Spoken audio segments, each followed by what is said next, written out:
Hello friends, welcome to Pebbles. நம்ம இன்னைக்கு செய்ய போறது பிரேக்ஃபாஸ்ட் ரெசிபி. அதாவது சன்னா பட்டூரா. பட்டூரா செய்யறதுக்கு வந்து 1 கப் ரவைனா நம்ம 3 கப் மைதா மாவு எடுத்துக்கலாம். இத வந்து டோ வந்து நம்ம நல்லா டைட்டா வந்து பிசைஞ்சிட்டு ஒரு 4 hours வந்து ஃபெர்மெண்டேஷனுக்கு வைக்கணும். அதுக்கு அப்புறம் தான் நம்ம செய்யணும். இப்போ எப்படி செய்யறதுன்னு பார்க்கலாம். நம்ம ஃபர்ஸ்ட் சன்னா பட்டூராக்கு சன்னா வந்து நல்லா வேக வச்சிரலாம். இது ஆல்ரெடி வந்து 8 hours வந்து நம்ம சோக் பண்ணி வச்சிருக்கோம்.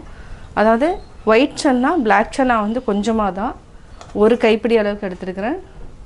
இதே வந்து ஒயிட் சன்னா வந்து அதாவது 100 கிராமுக்கு 900 கிராம்ஸ் வந்து நான் வந்து சன்னா வந்து எடுத்துருக்கேன். இப்போ நம்ம கேஸ் ஆன் பண்ணிக்கலாம். இது வந்து ஒரு 8 விசில் விட்டு எடுத்துக்கலாம். மூடி வச்சுக்கலாம். இது வந்து 8 விசில் விட்டு எடுத்துக்கலாம். பட்டூராக்கு நம்ம 1 கப் ரவையை நான் ஊற வச்சுருக்கிறேன். இது வந்து நல்லா ஊறி இருக்குது. அதாவது 20 நிமிஷம் ஊற வச்சுருக்கேன். இதுக்கு வந்து 1 கப் ரவைக்கு 3 கப் அளவுக்கு நம்ம மைதா மாவு ஆட் பண்ணிக்கலாம். இப்போது இது வந்து டைட்டாக பிசையணும். 3 கப் மைதா மாவு, ஒரு சிட்டிகை உப்பு தான் நான் ஆட் பண்ணிக்கிறேன், நிறைய ஆட் பண்ணல. இது கூட நம்ம ரவையை சேர்த்து பிசைஞ்சிக்கலாம். தண்ணி வந்து நம்ம தேவைன்னா ஆட் பண்ணிக்கலாம், இல்லைனா வேண்டியதில்லை. இது வந்து நல்லா டைட்டாக இருக்கணும், லூஸாக இருக்கக்கூடாது. நம்ம ரவையை வச்சு பிசைஞ்சிட்டோம். இப்போ கொஞ்சமாக தண்ணி விட்டுக்கலாம். 3 டேபிள் ஸ்பூன் அளவுக்கு நான் தண்ணி விட்டுருக்கேன். நம்ம தண்ணி வந்து தேவைன்னா ஊற்றிக்கலாம்.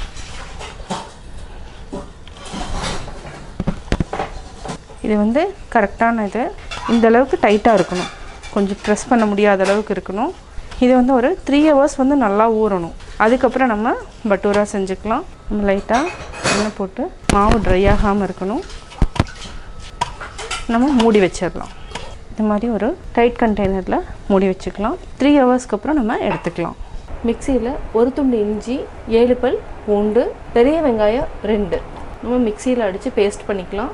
இந்த சன்னா மசாலாவுக்கு நம்ம வந்து ஒரே ஒரு உருளைக்கிழங்கை வந்து நான் க்யூப் மாதிரி கட் பண்ணியிருக்கிறேன். இப்போ நம்ம கேஸ் ஆன் பண்ணிக்கலாம். ஒரு 2 டேபிள் ஸ்பூன் ஆயில் விட்டு இதை வந்து வதக்கிட்டு, அதாவது நல்லா ஃப்ரை பண்ணி நம்ம தனியாக எடுத்து வச்சுக்கலாம். இது வந்து ஒரு 2 நிமிஷம் வரைக்கும் நம்ம நல்லா ஃப்ரை பண்ணிக்கலாம். ஃப்ரை பண்ணி தனியாக எடுத்து வச்சுக்கலாம். ஒரு பேனில் நம்ம ஒரு 3 டேபிள் ஸ்பூன் அளவுக்கு ஆயில் விட்டுக்கலாம். ஆயில் நல்லா காஞ்சதுக்கப்புறம் தாளிக்கிறதுக்கு 1 டேபிள் ஸ்பூன் சீரகம், 1 வரமிளகாய், பிரிஞ்சி இலை 2, 1 பட்டை, நட்சத்திர மொக்கு 1 லீஃப், 2 லவங்கம் இதை போட்டு தாளிச்சுக்கலாம். இது நல்லா அதாவது பொரியணும்.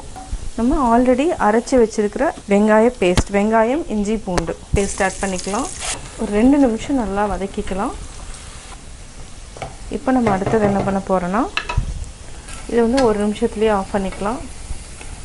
ஒரு சிலருக்கு வந்து இந்த மாதிரி நல்லா ப்ரௌனாக வேண்டாம்னா லைட்டாக ஃப்ரை பண்ணிட்டு கூட ஆட் பண்ணிக்கலாம். இதுக்கு தேவையான அளவு உப்பு போட்டு வதக்கிக்கலாம். இப்போ நம்ம உருளைக்கிழங்கு ரெடி பண்ணியாச்சு. அடுத்து நம்ம 3 தக்காளியை பொடியாக நறுக்கியிருக்கிறேன். இதையும் நம்ம மிக்சியில் அடிச்சுக்கலாம், பியூரி பண்ணிக்கலாம். இந்த பியூரி கூட நம்ம எல்லா மசாலாவையும் நம்ம ஆட் பண்ணிக்கலாம். சன்னா மசாலா 1 டேபிள் ஸ்பூன், தனி மிளகாத்தூள் 1 டேபிள் ஸ்பூன், அதாவது இது சின்ன ஸ்பூனுங்கிறதுனால நான் 2 ஆட் பண்ணுறேன். சீரகத்தூள் 1/4 டீஸ்பூன், மஞ்சத்தூள் 1/4 டீஸ்பூன், மல்லித்தூள் 2 டீஸ்பூன். நம்ம கரம் மசாலா வந்து லாஸ்ட்டில் போட்டுக்கலாம். இப்போ நம்ம இதையும் அரைச்சி பேஸ்ட் பண்ணி தனியாக வச்சுக்கலாம். வெங்காயம் நல்லா வதங்கிடுச்சு. நம்ம ஆல்ரெடி அரைச்சி வச்சுருக்கிற தக்காளி மசாலா பேஸ்ட்டை ஆட் பண்ணிக்கலாம்.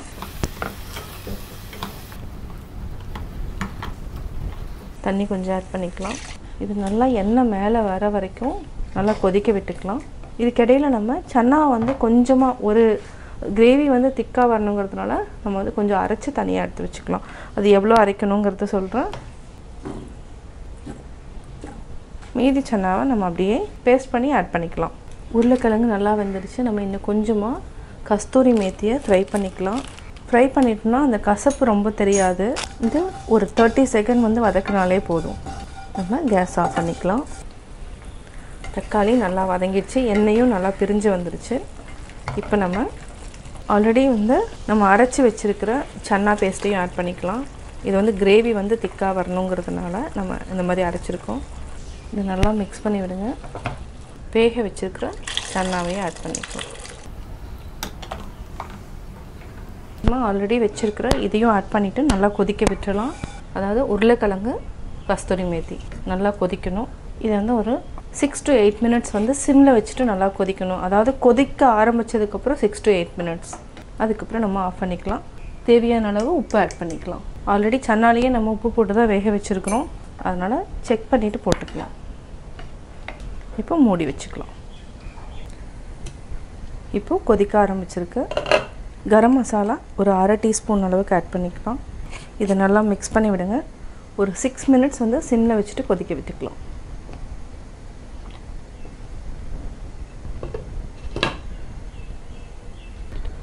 ஃபோர் ஹவர்ஸ் ஆயிடுச்சு.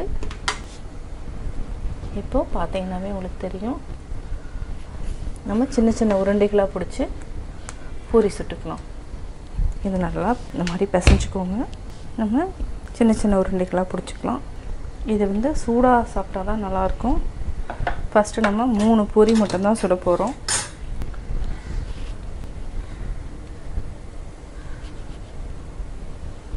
இது ஃப்ரை பண்ணுறதுக்கு எண்ணெய் ஊற்றிக்கலாம். கேஸ் ஆன் பண்ணிக்கலாம். தேய்ச்சிக்கலாம்.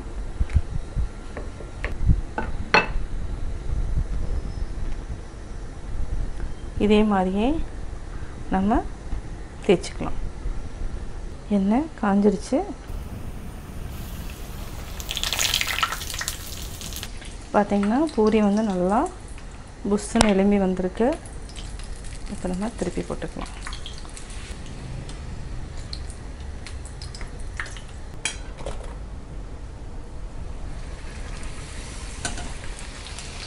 ஃபஸ்ட்டு பூரி போட்டோன்னே நம்ம ப்ரெஸ் பண்ணி விட்டுட்டோம்னா நல்லா எலும்பி வரும். விட்டுட்டோன்னா என்ன ஆகும்னா அப்படியே அமர்ந்துடும். ஸோ அதனால் ஃபஸ்ட்டு எடுத்தோன்னே நல்லா ப்ரெஸ் பண்ணி விட்டுருங்க. ஒரு சைடில் நம்ம பூரி ரெடி ஆயாச்சு. இன்னொரு சைடில் சன்னா ரெடி ஆயாச்சு. இது வந்து பிரேக்ஃபாஸ்ட்டுக்கு வந்து சாப்பிட்டிங்கன்னா நல்லது. ஏன்னா டைஜஷனுக்கு வந்து ரொம்ப நல்லது. இப்போ நம்ம ஆஃப் பண்ணிக்கலாம். 6 நிமிஷம் ஆயிடுச்சு. பார்த்திங்கன்னா எண்ணெய் வந்து நல்லா பிரிஞ்சு வர ஆரம்பிச்சிருச்சு. இந்த ஸ்டேஜில் நம்ம ஆஃப் பண்ணிக்கலாம். ரெடி ஆயாச்சு. நம்ம ஒரு பவுலில் போட்டுக்கலாம். சன்னா சுவையான சன்னா பட்டூரா ரெடி. சன்னா பட்டூரா எப்படி செஞ்சீங்கிறது பார்த்தீங்க. கட்டாயம் உங்களுக்கு அந்த வீடியோ பிடிச்சிருக்கும். நீங்களும் வீட்டில் ட்ரை பண்ணி பார்த்துட்டு உங்களுடைய கமெண்ட்ஸ் எனக்கு சொல்லுங்கள். பிடிச்சிருந்தா லைக் பண்ணுங்கள். மறக்காமல் சப்ஸ்கிரைப் பண்ணுங்கள். என்னோடய குக்கிங் வீடியோ முடிஞ்சதுக்கப்புறம் பார்த்தீங்கன்னா ஒரு திருக்குறள் வந்து நீங்கள் பார்க்கலாம். உங்கள் குழந்தைகளுக்கு நீங்கள் சொல்லித்தரலாம். ஒழுக்கம் உடைமை குடிமை இழுக்கம் இழிந்த பிறப்பாய் விடும். ஒழுக்கத்துடன் வாழும் இனமே உயர்ந்த இனமாகும். ஒழுக்கம் இல்லாமல் வாழும் இனம் தாழ்ந்த இனமாகும்.